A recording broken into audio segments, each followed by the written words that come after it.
So it's the 3rd of November 2022. So it's been chanting in recollection of the Buddha, the Dhamma, the Sangha, recollecting the great virtues of the perfectly self-awakened Buddha, and using those as the objects of our minds. So when we chant, we establish our mindfulness there in the verse that we're chanting, and this then gives rise to great benefit. And then this peace arises easily within the mind. Joy arises when we have that skill in recollecting the great virtues of the Buddha. And this joy can come up without difficulty. And even though we may meet with dangers, with things that we're afraid of, and when we recollect the Samma Sambuddha, the perfectly self-awakened Buddha, we can do so through just this word of Buddha, then joy can arise, and that will suppress and hold at bay all of the fear that we were once feeling. So this is a very important meditation object, this recollection of the Buddha. Can give rise to faith and grow our faith, so that it becomes stronger, has more energy to it.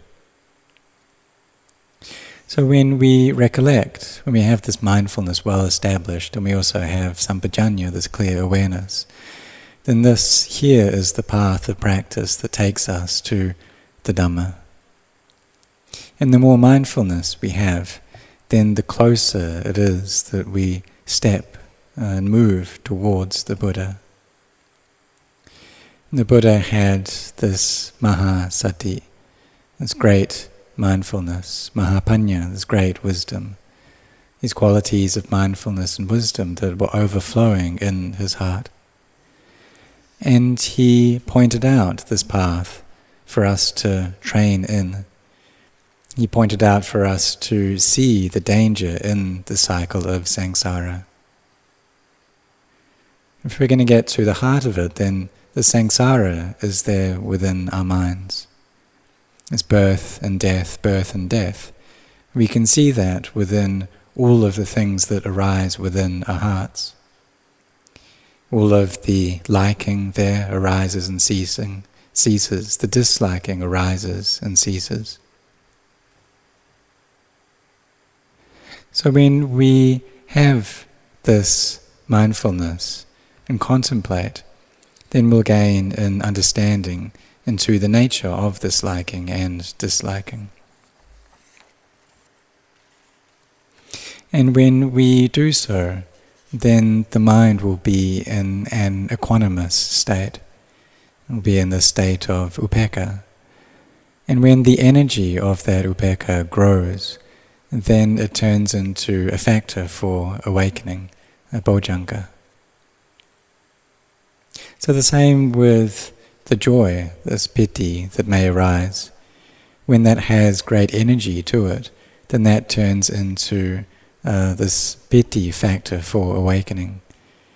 Or like the effort, the virya bojjhanga, that when that has more and more energy, it turns into that factor. And so perhaps when we have those, then this Dhamma can arise for us. And it can come up when we're traveling, or when we're chanting, when we're sitting in meditation. This Dhamma can appear for us. So we contemplate into that Dhamma, this Dhamma Vijaya, this analysis, contemplation of the Dhamma, seeing the truth. Before we also chanted the Dhammacakkappavattana Sutta, the first sutta, the first teaching of the Buddha. And really the whole path of practice is there complete within that teaching. He taught us about dukkha, the suffering, the cause of suffering, its cessation, the path of practice leading to the cessation of suffering. And Anya Kondanya was the first human to understand that, to see the Dhamma. But there were many, many devas who saw the Dhamma as well. And so it's seeing that what he saw was that all things that are of the nature to arise are of the nature to cease.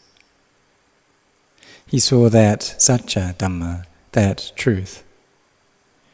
And so for us, since we've been born, have we met with that? Well, we have met with that.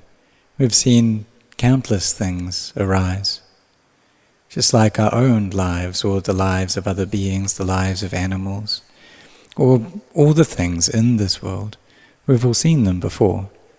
We've all seen them be born, we've all seen them arise, and we've seen them break apart as well. But when we've seen that, we've seen it in terms of self. There's still these ideas of me and them, me and you there. So when we see it like that, in terms of self, then we're just seeing it externally, we're not seeing the Dhamma. When we see the Dhamma, what we see is the truth. We see into the truth of this teaching, of arising and ceasing. That this is nature, this is normality.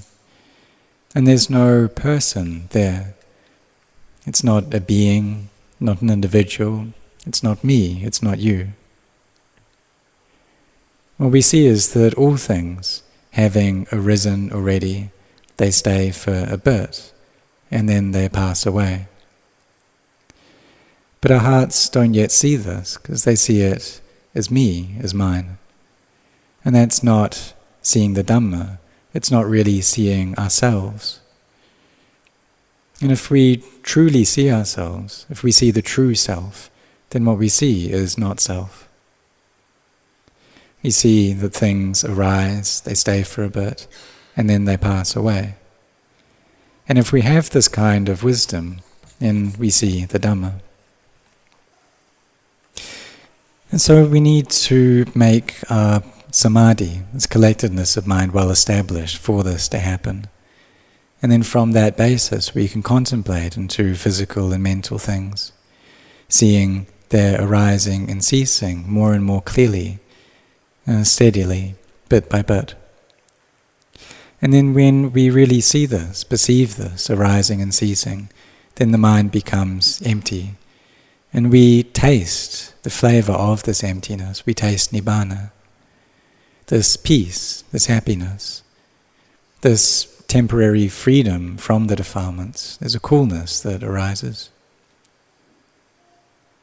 So when we gain that experience, then there's great energy in our hearts. This joy arises. There's peace there that comes up in the heart turns still. And the stillness is another factor for awakening. And then the effort that we have just comes up automatically by itself.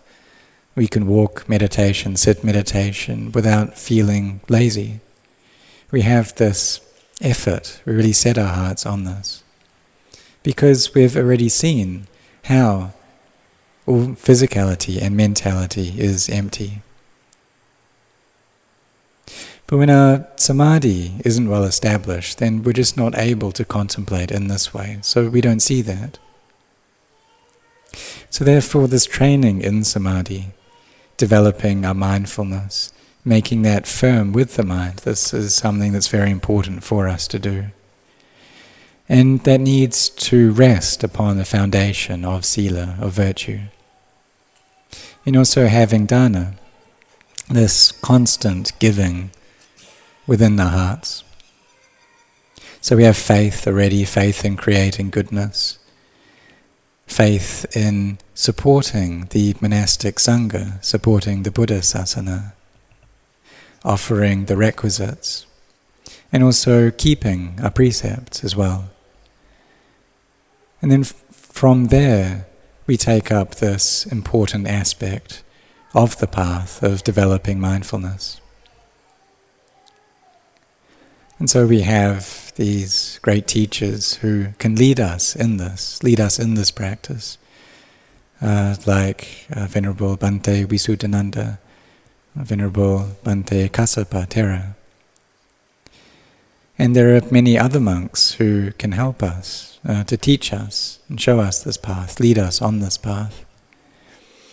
And when they've taught us already, then we should take that Dhamma and train in it, put it into practice, developing this mindfulness so that it gets better and better. But in the beginning, no one's able to do this kind of really well, that we all stumble along. We stumble and then pick ourselves up again and just carry on doing that. But when we have this skill in this path, when we're proficient in it, and then our knowledge of the path becomes clear.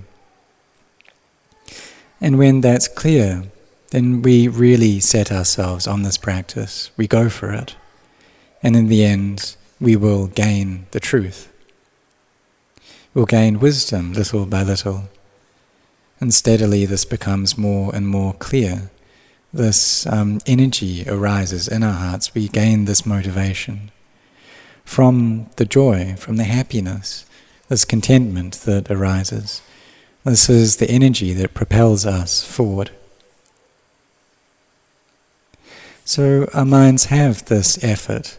They're really set on this path to gain this true happiness of mind, gain this peace within our hearts, to gain this real genuine happiness through seeing the nature of all things, how they arise and cease. And when we do that, then our hearts touch emptiness. And we begin to really understand that, well, this is what it's like. You know, when they use this word, anatta, not self, this is what it's actually like. And seeing all physical and mental things as being anicca, dukkha, anatta, as inconstant and suffering and not self. And through that, the mind becomes empty from all the things that it once clung to. And we have this effort there. So may you really set yourselves in this effort. And one day, the marga, the path, will gather together in harmony. These factors of sila, samadhi, panya, this virtue, collectedness, and wisdom, they all gather together. And then this path to freedom from suffering gathers into one thing. And we're able to permanently cut off the defilements. And here is when this path of stream entry and the fruits of stream entry appear. So in the beginning we start off with this faith and this conviction, and then eventually we see the nature of all physical and mental things. We see them break apart, and then the heart becomes empty. And when that happens, then we reach the state of Gotarapu Citta and Gotarapu Jnana, that the mind kind of passes over to the other shore. But there can also be doubts there as well. Well, why is it that the mind doesn't just go over completely? It's seen Nibbana already, so why doesn't it just stay there? But our barami, in that state, it's not yet full, so we have to come back again. And we need to train ourselves further in this contemplation. And then we just carry on doing it in this way, consistently, until the mind gathers together once more, this path gathers together, and knowledge arises immediately. Again, this clear understanding, and all our doubts are removed. So when we see the Buddha, we may see Buddha images that are made from gold or carved out of wood, or very large Buddha images that have been made. And when we look at those, and this faith can arise. And especially so in the people who have helped to build those images in many different countries around the world. And so when we gaze at those images, this faith comes up joy fills up our hearts. And this is a lot of merit. But if we're going to see the Buddha in a deeper level, well, the Buddha is in the Dhamma. When we see the Dhamma, what that means is that we see all physicality and mentality, that all things arise, all of them arise and then cease, just like Venerable Anya Kondanya did when he saw the Dhamma. So when we see the Dhamma, then we see the genuine Buddha. And this is a deeper level of the heart.